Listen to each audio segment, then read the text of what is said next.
friends, and welcome back to the channel. If you're new here, welcome.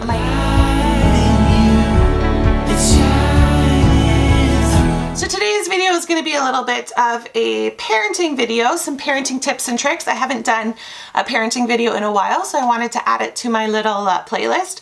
If you don't know, all my content is organized by playlist, so if you go to my channel page, just hit playlist and you can see whatever you might be interested in. I add each of the videos to the appropriate playlist for you. So today's video is a positive parenting technique that I use that isn't always the easiest to do, and it's all about apologizing to and asking forgiveness from your children. Parenting is hard, and we try very hard to do our best, but so often we fail, and especially when we're not being intentional about our parenting, it's very easy to fail. And one of my biggest areas of failure as a parent is yelling and losing my cool on my children. 9 times out of 10, it is when we're trying to get out the door for school in the morning.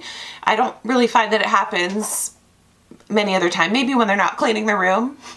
But 9 times out of 10, it's when we're trying to get out the door for school. And it has seriously made me consider homeschooling because I can't stand that rush and that pushing them out the door. Sometimes they just want to stay home with me. You know, they're in a goofy mood playing around. Sometimes the baby poops and fills up her diaper and I have to change her, so then that puts us late, and then that just gets me flustered and frustrated because I don't like being late. I'm not a super early on time person, but I hate to be late. I like to be right on time. And it's something that drives my husband nuts. He likes to be, he's like, if you're not 15 minutes early, then you're late. So I'm trying really hard because I asked him once, how can I improve our marriage? And that was one thing he said to me, is to be on time for things. So with church, with things that are really important to me, I'm on time for the most part, but my general tendency is definitely to run late. And it frustrates me, it gets me frustrated. So I did implement this little routine, this system that we do for before school to make it more stress-free, but sometimes I don't wake up early before the kids, I had a rough night with the baby. Sometimes mornings just don't run as smoothly as I would like them to run. And that period of time is just when it's busyness and when my weaknesses tend to show. I've certainly improved in this area because I do make an intentional effort to improve, and it's something I hate about myself, so it's something I'm intentional about changing. And I see moms losing their cool all the time. At school, at the gym, at our community center. I see it happening all the time, especially with moms that have several kids preschool age, like they've had kids very close together and their patience is thin, they probably aren't getting sleep. There was a time in my foster parenting journey where I was a mom to 4 under 4 at the same time, and so I get it, and God gives us grace for that, but I believe our kids deserve more. Apologizing to my kids and asking forgiveness is something that I do. When I'm in the wrong, I own up to it. Kids need to know that we make mistakes and we care to rectify the situation. Yes, we are the parent, they are the child. They should be respectful to us as their caregiver. But before I get into any more of this, I want you to understand something. The way that you act and function right now as an adult, the story you tell yourself, the limiting beliefs you give yourself, the way you react to things, it all stems from how you were parented and the way that adults poured into you as a child. Our parents didn't have the resources that we have available to us today as millennial moms. And I believe we should take that as a gift. There's so many avenues of parenting help in our day and age. We are blessed with the chance to get it as right as we can. I'm not saying we're ever going to be perfect parents, but we are blessed with the opportunity to learn to get it as right as we can, as often as we can. We see the research and we see the outcomes of certain parenting styles, and I believe as millennial moms, we can do better. So there's 6 main reasons why I think apologizing and asking forgiveness from your children is important. So the first one is apologizing and asking for forgiveness encourages mutual respect. Demanding respect without returning it teaches kids the wrong lesson. Kids are very quick to forgive. They don't hold grudges like adults do. But if they make a poor decision, for example, they hurt a sibling's feelings, and we are, as their parents, expected to train them in how to appropriately handle that, but then we don't in return do it ourselves, we're showing them that it's really not that important. So leading with your actions and not just your words is going to promote and encourage a mutual respect between you and your child. Which leads me into it makes you a good role model. Our kids are in our home for 18 years or more.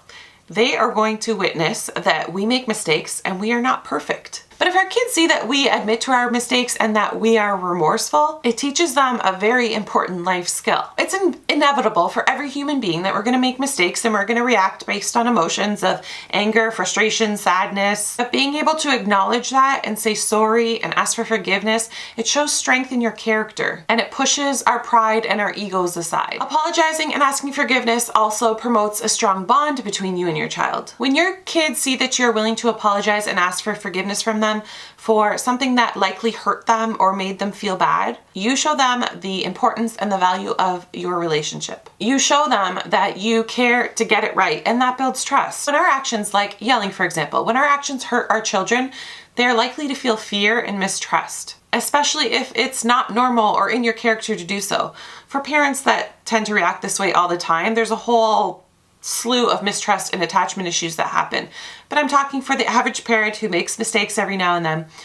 Your child is likely to have fear of you and mistrust in you in those moments. You do right by apologizing and asking for forgiveness. And it shows that we all make mistakes, but we will do the right thing and we will rebuild that trust. Your child trusts that you will do the right thing. This strengthens the bond between you and your child because they know the next time it happens, they can trust you to make it right. Apologizing and asking forgiveness is also a teachable moment. You can use your time of apologizing and asking forgiveness to ask your child if they have anybody that they need to apologize to or ask for forgiveness, perhaps a sibling or a friend at school. We remind them in this moment that it's okay to make mistakes. Mommy makes them, they make them, but it's important that we make it right. This teaches empathy to and shows empathy for your child. Empathy is a super important thing for any human to have. If your child sees that you're willing to say sorry to them, they become empathetic to you when you're having a hard day. They see that this is not regular for you, that, something might have triggered you. Like, for example, my daughter Lilia has said, "I'm sorry, mommy, that we're not listening to you and that made you yell." Me yelling and then apologizing and asking for her forgiveness gives her empathy towards me, knowing that that's not in my character, that I act out like that I'm having a hard day or I'm having a bad moment or, I'm frustrated. And she's empathetic towards me and willing to give me some grace. After apologizing enough times to her, she sees the cause and effect and she's just willing to give me empathy in that moment. And it also shows empathy for your child in that you hurt their feelings or you made them feel bad and you're willing to do what is right to make it right. Lastly, apologizing and asking forgiveness will soothe both you and your child. Repairing any problem or hurt between you and your child soothes our nervous system. The whole reason we blew up on them in the first place, or we did whatever we did in the first place, was because our nervous system was overstimulated, we were worked up. When we apologize and ask for forgiveness, we're building resiliency and building our capacity to work through different moments. So it really just soothes our nervous system, both for you and for your child. So these 6 main reasons for apologizing and asking forgiveness are super important. I hope you guys see that. If you know a parent that might find this helpful, I would love if you'd share the video, like it if you enjoyed it. Leave me some comments. I know you can't leave them down below right now at the time of this video, but if you head over to the community tab, you'll see the thumbnail of this video and you can leave the comment there. Let me know what you think about this. If you apologize and ask for forgiveness of your child, I know some parents don't agree with this, but this really is a positive parenting technique and I have seen it really help my kids and really help me as well. Subscribe if you're new here. I would love to have you and I'll see you on the next video. Bye.